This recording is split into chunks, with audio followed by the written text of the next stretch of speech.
That's it then, the betas are finished. First the closed, then the open beta of Ghost Recon Wildlands, an open world third-person tactical shooter of unprecedented scale. So maybe now we can answer the questions as to whether it's any good and will I be buying it. In this, the open beta, Ubisoft allowed us to explore an extra region of Bolivia, Montuyoc, and for me this is when Ghost Recon really came into its own. In the closed beta, we were only running around Itaqua, which was really mostly a tutorial on how to play the game, where once you've grasped the game's mechanics and leveled up your skills and abilities, it didn't offer that much of a challenge. Montuyoc, however, is a very different story. The targets we had to take on were much more complicated and heavily defended, with more enemies and a requirement for a more tactical approach, using your teammates, AI or real, to infiltrate the objectives stealthily and to avoid large-scale combat wherever possible.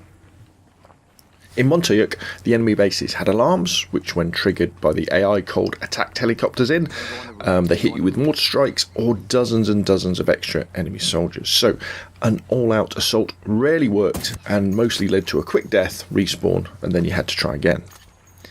Even smaller side missions posed more of a challenge, with more enemy AI, so you had to be very careful with who you picked off first so they didn't figure out what was going on before you'd achieved the objective. I had some great, almost battlefield moments when playing Ghost Recon Wildlands Open Beta. On one side mission, I was approaching a Santa Blanca cartel controlled checkpoint when I ran into an army patrol by mistake. After a brief firefight, the army called in helicopters and reinforcements, forcing me and my AI teammates to do a fighting retreat up the side of a mountain, with dozens of AI enemies chasing us in an almost Bravo 2-0 scenario.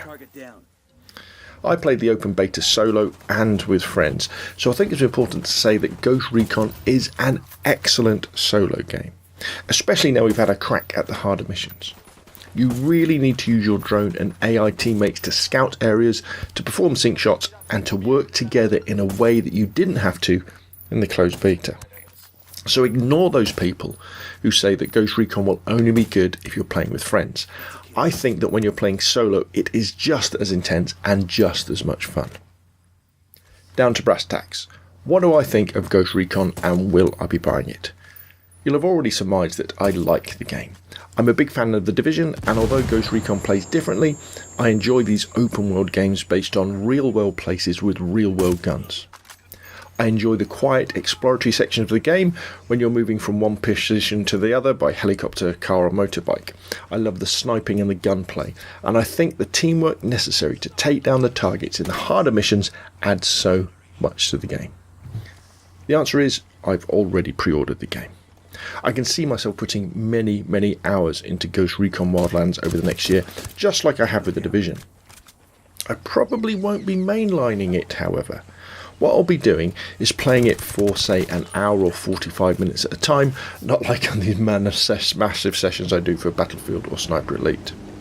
I'll slowly work my way through the campaign, and I know I will enjoy every minute of it. Okay, that's enough from me. Please put what you think in the comment section down below, hit like if you enjoyed the video, and subscribe if you'd like to see more of the same. Thank you very much for watching, and I'll see you again soon.